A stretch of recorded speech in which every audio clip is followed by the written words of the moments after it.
Bonjour Marco, bonjour Alix et bonjour à tous. Mesdames et messieurs, merci de suivre Instant Vérité dans Matin Bonheur. C'est avec beaucoup de plaisir que je vous retrouve. Bien évidemment, des familles sans toit, éparpillées jusqu'à ce jour, c'est le résultat du déguerpissement des habitants du quartier Abattoir dans la commune de Port-Bouët. Un départ forcé par le district d'Abidjan en juillet 2018. La raison évoquée, évacuer les populations des zones à risque.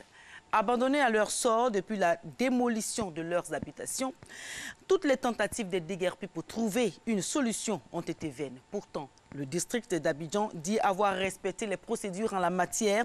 Les deux parties se seraient rencontrées et un terrain d'entente aurait été trouvé. Des mois plus tard, les déguerpis de Port-Bouët Abattoir crient à l'injustice et demandent tout simplement leur recasement sur le site initial. Mesdames et messieurs, que s'est-il réellement passé à Port-Bouët Abattoir? Y a-t-il eu un accord ou non entre le district d'Abidjan et les populations déguerpies? Pourquoi personne n'entend les cris des populations touchées par ce déguerpissement qui a mis à la rue 429 familles? Mesdames et messieurs, pour en parler, nous recevons Instant Vérité Bandé Abdoulaye Karamoko, le président du collectif des déguerpis de Port-Bouët Abattoir. Bonjour messieurs. Bonjour madame. Bienvenue à Instant Vérité. Merci. Alors, le quartier Abattoir dans la commune de Port-Bouët a été rasé en juillet 2018 par le district d'Abidjan. C'est cela. Alors, l'une des raisons évoquées pour expliquer ce déguerpissement, c'était d'évacuer les populations des zones à risque pour sauver leur vie. Dites-nous, est-ce que c'est ce qui s'est réellement passé? Alors, merci. Il faut dire que véritablement, nous faisons face à un abus de pouvoir et à une forfaiture orchestrée par certains agents véreux de notre administration publique. Que s'est-il passé, M. Karamoko? En réalité, ce qui s'est passé, il faut dire que la population a été déguerpie, expropriée de ses terres, sur la base d'arguments fallacieux que le district a donc soutenu pour déguerpir, n'est-ce pas, ces populations. Parce que lorsqu'on revient brièvement sur l'historique, le district autonome d'Abidjan prétend avoir déguerpi ces populations pour pallier au risque d'inondation d'une part, et d'autre part également, le district prétend que la quasi-totalité des concessions, n'est-ce pas, construites sur ce site seraient donc sous des pylônes de haute tension et que des concessions seraient construites sur des canalisations d'eau usée qui seraient issues de la salle d'abattage. Alors, toutes ces raisons ou ces arguments avancés donc par le district, nous pourrons facilement les battre en brèche, d'autant plus que ce sont des raisons et des arguments qui ne tiennent pas la route. Alors, vous dites que ces arguments ne tiennent pas la route, ce sont des arguments fallacieux, ce sont des qualificatifs qui ne sont pas vraiment, je vais dire, conventionnels. Alors, pourquoi vous dites que le district vous a déguerpi de façon abusive?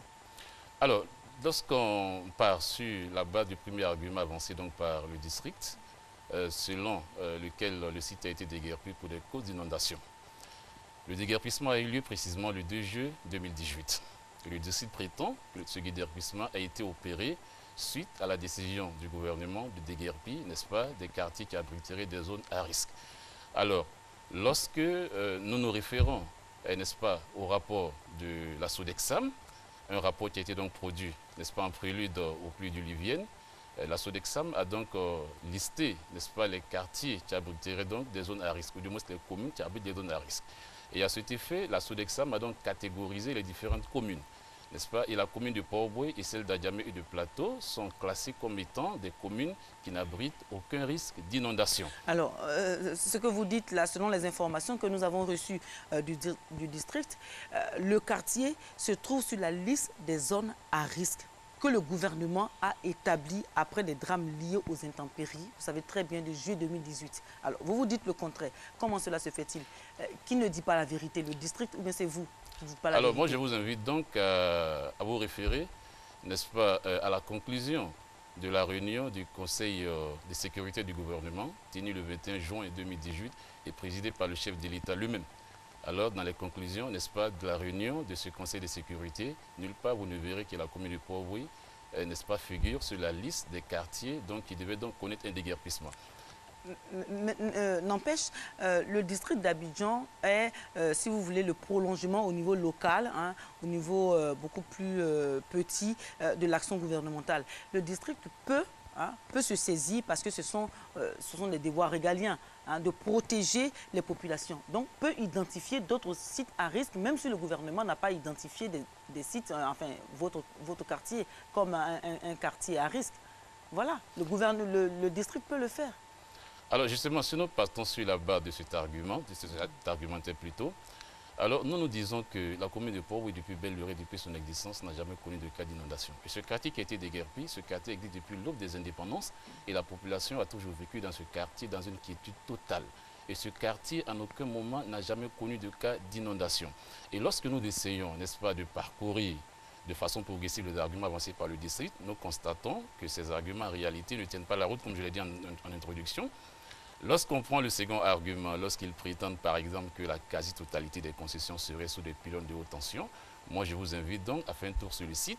Vous constaterez qu'aucune concession déguerpie n'était située sous aucune pylône de haute tension. D'accord. Alors, à cette époque-là, en juillet 2018, nous, à la RTI, ici, nous avons réalisé des reportages sur cette affaire. Alors, nous avons interrogé les parties. Donc, vous, nous avons aussi interrogé le district d'Abidjan.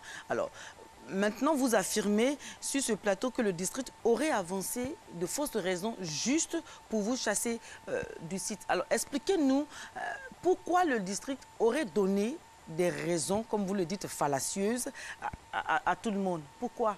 Dans quel intérêt? Alors, justement, seul le district sait pour quelle raison et dans quel intérêt ces agents véreux ont donc avancé, n'est-ce pas, ces raisons. Alors, pour étayer même mes propos, pour aller encore plus loin, moi, je vous dis par exemple, même la mairie de Port-Bouët, l'autorité communale n'a pas été saisie de ce déguerpissement. Alors, l'autorité communale n'a pas été saisie de ce déguerpissement. Et également, lorsque nous poussons nos argumentaires plus loin, nous constatons également que le district a prétendu plus tard que le quartier présenterait, n'est-ce pas, des risques d'épidémie. Alors, les arguments que le district avance, à chaque fois que nous essayons de battre en brèche ces arguments, alors le district ressurgit encore avec d'autres arguments plus fallacieux que les précédents. Alors, donc, sur cette base, nous avons donc demandé, étant donné que le district avance des raisons qui ne nous conviennent pas, nous avons donc, en pareille situation, nous avons donc demandé la mise en place, n'est-ce pas, d'une commission ou d'un comité d'enquête indépendante à l'effet de faire la lumière sur cette affaire et situer les responsabilités pour que les différentes parties puissent être situées. Bien, alors, je vais vous poser une question très simple. À qui appartient le site de Port-Bouët Abattoir? Le site de Port-Bouët Abattoir est la propriété des résidents et ce site, les résidents l'ont acquis depuis l'aube des indépendances, dans les années 50. C'est-à-dire que vos parents étaient sur le site bien avant? Nos parents étaient sur le site bien avant. Et vous n'avez jamais payé de taxes? Est-ce que vous avez les propriétés, les titres de propriété? Nous avons par devers nous des titres de propriété. Vous avez par devers vous? Dûment délivrés par l'État de Côte d'Ivoire. Qu'est-ce que ça veut dire? Ça dit que vous avez de façon, je vais dire, pas très formelle, des titres de propriété. Alors, quand vous dites pas très formel, moi je ne comprends pas ce que vous voulez dire par là. La question, vous avez dit nous avons par devers nous des titres de propriété. Donc j'en déduis que les titres de propriété que vous avez là, ce ne sont pas des titres qui ont été formellement, enfin, qui sont des titres légaux, c'est ce que je vais dire. Ce sont des titres légaux. Ces titres, ce ne sont pas des TF, encore moins des ACD. Mais comprenez que la période pendant laquelle ces terres ont été donc acquises par nos parents, cette époque est antérieure, n'est-ce pas, à l'avènement des TF et des ACD. La formule des ACD et des TF, n'est-ce pas, date d'une date assez récente. Alors, si vous avez des titres de propriété, je vais dire légaux, de la part de vos parents et tout ça, alors comment se fait-il? Expliquez-nous, ce que les Ivoiriens veulent savoir, si vous avez des titres de propriété. Comment un district qui est censé protéger les populations, qui est censé travailler au bien-être des populations, comment ce district-là peut, je vais dire, m'exprimer ainsi, se permettre, voilà, de vous chasser d'un site sur lequel vous êtes établi depuis des années? Alors, ce n'est pas possible. Alors justement, on veut savoir, on veut comprendre ce qui se passe. Justement, pour étayer même le caractère, n'est-ce pas, illégal de ce déguerpissement, moi je vous dis par exemple, aucune mise en demeure n'a été délivrée à qui que ce soit. Aucune sommation n'a été faite. Les populations ont été surprises un matin dans leur sommeil. Ils ont été chassés manu militari de leur site. Monsieur Karamoko, nous avons eu le district, hein, nous avons eu Monsieur Baba Koulibaly de la direction de communication du district. Il nous a formellement dit que vous avez reçu 3 mises en demeure. Alors, mais là, franchement, quand vous dites ça, j'ai envie de rire. Mais finalement, qui dit vrai? Qui ne dit pas vrai? Non, voilà. mais justement... On veut savoir. Expliquez aux Ivoiriens. Justement, en pareille situation, oui. il est important que l'autorité au plus haut niveau se saisisse de l'affaire et fasse la lumière sur cette affaire et permette à ces 6 872 personnes de regagner un tant soit peu leur dignité, n'est-ce pas? M. Baba Coulibaly, lorsqu'il prétend qu'il a délivré, ou du moins c'est la mis en demeure les populations à 3 reprises, les différentes dates qu'il a avancées. Dans un premier temps, il prétend avoir remis une première mise en demeure le 24 avril 2017, et une autre mise en demeure le 2 mai 2017, et une autre mise en demeure le 15 mai 2017, d'après lui. Aucune mise en demeure n'a été remise à la population. Et quand vous regardez ces différentes dates, janvier, mais comment... si vous permettez, oui, allez-y. Janvier, lorsque vous parcourez ces différentes dates, d'abord le district prétend que c'est suite à la décision du gouvernement, n'est-ce pas, issue de la réunion du Conseil, n'est-ce pas, de sécurité, qui a eu lieu le 21 juin 2017, d'accord, oui. 2018 plutôt. Et M. Baba Coulibaly prétend nous avoir mis en demeure à 3 reprises en 2017. Comment des mises en demeure peuvent-elles être antérieures à une décision de laquelle elles découlent? C'est un paradoxe que nous voulons très bien comprendre, d'accord? Voilà, d'une part. Et d'autre part également, lorsque nous parcourons ces différentes dates, vous constatez que les différentes dates qu'il a données, il y a juste des intervalles d'1 semaine ou 2 semaines entre ces différentes dates. Des mises en demeure qui se suivent de cette façon, véritablement, cela suscite en tout cas un doute. Alors, donc pour vous, cette situation-là n'est pas très claire. Il faut faire la lumière là-dessus. Aucune mise en demeure n'a été remise à qui que ce soit. Une autre question. Est-ce que vous avez payé des taxes à la mairie de Port-Boué ou encore des taxes au district? Alors, il faut dire que depuis... Non, la réponse, c'est oui ou non. Est-ce que vous avez payé des taxes au district ou à la mairie? Nous avons payé des taxes au district, à la mairie plutôt, dans un premier temps. Et plus tard, le district en 2016. Je vous dis... Mais donc pourquoi? Si vous avez des titres de propriété, pourquoi donc payer des taxes à la mairie? Mais j'en viens justement. Le district a usé de ruses pour pouvoir déguerpir cette population. Et c'est en cela que je vais en venir. Non, je vous pose la question. Si vous avez des titres de propriété, pourquoi donc payer des taxes à la mairie? Mais si vous permettez, vous allez mieux me comprendre. Oui. Nous payons des taxes à la mairie et à la direction générale des impôts. Les taxes que nous payons à la mairie sont en quelque sorte comme étant des taxes foncières que nous payons à l'autorité, des taxes foncières que nous payons à l'autorité communale. D'accord?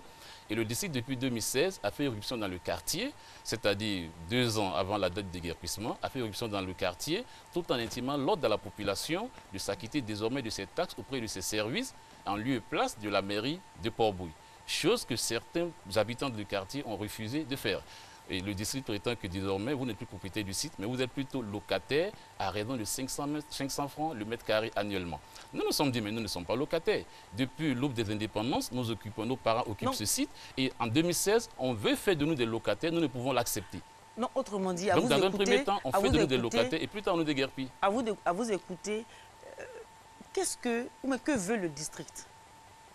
En réalité, nous soupçonnons certains agents véreux du district d'avoir déguerpi ce site rien que pour assouvir leur cupidité. Et c'est pour cela que nous appelons... C'est un peu trop fort quand même. Ah oui, c'est pour un peu trop fort. Alors, dites-nous, est-ce qu'avant ce déguerpissement-là, il y a eu une rencontre en avril 2017 avec les autorités? Justement, également, un autre élément qui met en exergue le caractère fallacieux de tout ce que le district avance. Le district a prétendu avoir mené une campagne de sensibilisation auprès des populations déguerpies. Aucune campagne de sensibilisation n'a été menée. Est-ce qu'il y a eu une rencontre avec le district? Aucune rencontre. La seule rencontre qui a eu lieu avec le district, c'était le jour du déguerpissement aux heures chaudes. Lorsque nous sommes adressés au meneur de l'opération, pour lui demander est-ce qu'il avait une réquisition du procureur, est-ce qu'il avait un support administratif. Mais un comité mixte était mis en place. Aucun comité mixte n'a été mis en place. Mais vous avez dit tout à l'heure que vous avez mis un comité en place pour essayer de mener les enquêtes et de discuter avec le district. Non, nous souhaitons que les autorités au plus haut niveau mettent en place un comité d'enquête. Le district n'a mis aucun comité mixte en place. Alors, donc si aucun comité mixte n'a été mis en place, ça veut dire qu'il n'y a jamais eu d'accord entre le district et aucun accord. Mais comment se fait-il que vous soyez sur le site, vous soyez déguerpi et le district est d'un côté et qu'entre les deux parties, il n'y ait pas eu de rencontre, il n'y ait rien eu? Comment cela se fait-il dans un... quand même, la Côte d'Ivoire est un pays... Toutes les démarches que nous avons... On respecte les règles quand même. Nous avons mené, depuis le déguerpissement, nous avons mené des démarches pacifiques et des démarches d'approche auprès de nos autorités. Oui. D'accord? Nous avons adressé pratiquement près d'une 50aine de correspondances à pratiquement plus des institutions du pays, parmi lesquelles on peut citer la présidence de la République, la primature, même le district d'Abidjan et autres institutions. Et ces démarches-là sont restées sans suite. Ces démarches sont restées vaines, à l'exception de la présidence qui nous a répondu par courrier il y a une semaine de cela, en nous demandant, n'est-ce pas, de nous référer au ministère de la Construction, et également le médiateur de la République qui nous a instruit de faire officiellement une demande de médiation à l'effet, n'est-ce pas, que cette institution puisse entamer une médiation entre le district et le collectif de déguerpis. Alors, combien de familles ont été touchées par le déguerpissement? Et aujourd'hui, où se trouvent-elles ces familles? Alors, nous avons au total 429 familles, disons 6872 personnes réparties entre 429 familles. 6872 personnes réparties entre 429 familles. Alors, où se trouvent aujourd'hui ces familles? Alors, il faut dire que ces familles jusque-là squattent, certains squattent aux alentours du site déguerpis. Ils ont même commencé à recoloniser le site parce que les gens ne savent pas où partir. Ils ont été surpris dans leur sommeil, ils ont été déguerpis.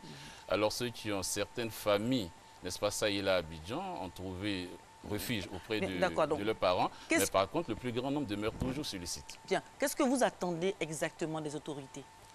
Qu'est-ce que vous voulez? Ce que nous voulons des autorités dans un premier temps, que la lumière soit faite sur ce déguerpissement et que les responsabilités soient situées, d'une part.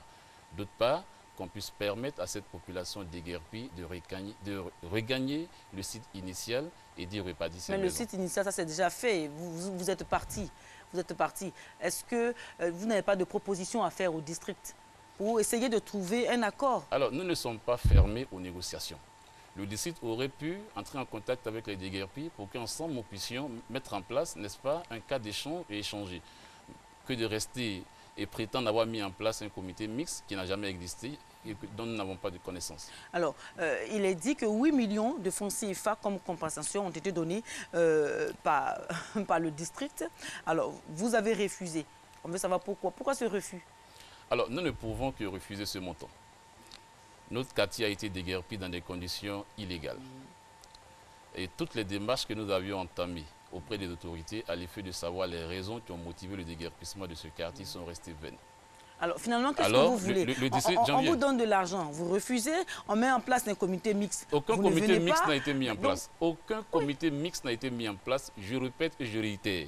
Je mets quiconque au défi de me prouver qu'un comité mixte a été mis en place. Aucune réunion. Selon les informations que nous avons reçues, aucun comité mixte n'a été mis en place. Les gens ont commis une forfaiture, alors ils se cachent donc derrière des affirmations qui en réalité ne tiennent pas la route, n'est-ce pas, juste pour peut-être berner un peu le pognon. D'une part, parlant du montant qui nous a été remis, nous ne pouvons que refuser ce montant. Pourquoi? On déguerpit le quartier et plus tard, on vient nous tendre 8 250 000 francs. Par l'entrée mise de la mairie de Port-Bouille, ce montant nous a été remis par le district d'Abidjan. Alors nous avons donc demandé à notre interlocuteur, alors ce montant, n'est-ce pas, avec quel motif? À quoi devait servir ce montant? Est-ce un don? Est-ce un dédommagement? L'autorité communale qui était donc chargée de nous transmettre ce montant n'a pu nous dire, n'est-ce pas, le mobile réel de ce montant qui nous est remis. Nous avons donc refusé poliment ce montant et en président de notre conseil. 6 872 personnes, on les remis 8 250 000 francs. Mais c'est parce que la somme, voilà justement, comme j'allais vous poser la question. C'est une somme dérisoire. Vous voyez que même si on procède à un partage entre les 6 872 personnes, j'avoue que... Mais vous avez même été proposé, de ne pas payer les taxes sur un an, juste pour vous donner le temps d'avoir une épargne pour pouvoir vous reloger dans un site beaucoup plus viable. D'accord. Le district d'Abidjan, d'abord, dans un premier temps, je reviens sur les taxes. Je vous dis en même temps que nous n'avons pas payé de taxes auprès du district d'Abidjan. Certains se sont exécutés, mais par contre, le plus grand nombre de la population a refusé de s'obtempérer. Alors, parlons de ces taxes. La location du site fait... On va aller rapidement, le temps. 500 francs le mètre carré. 500 francs le mètre carré. Les concessions, lorsqu'on essaie de multiplier le nombre de mètres carrés, alors chaque concession paye un montant qui avoisine, n'est-ce pas, 50 000 francs. Ça ne vaut même pas 50 000 francs. Vraiment. 50 000 francs, c'est un montant qui ne permet pas de se reloger d'une part. D'autre part également, le district n'a pas compétence à nous encaisser des taxes et en nous faisant passer pour des locataires parce que nous estimons être propriétaires du site. Bien. Monsieur Bandé Abdoulaye Karamboko, vous êtes le président du collectif des déguerpis de Port-Bouille Abattoir. Tout à fait. Voilà, merci d'être venu à Instant Vérité, donner votre position sur le déguerpissement intervenu dans la commune de Port-Bouille Abattoir le 2 juillet 2018, n'est-ce pas? Merci. Alors, c'est donc la fin de Instant Vérité, mesdames et messieurs. Matin Bonheur continue avec Alix et Marco. Ils vous retrouvent tout de suite après la pub.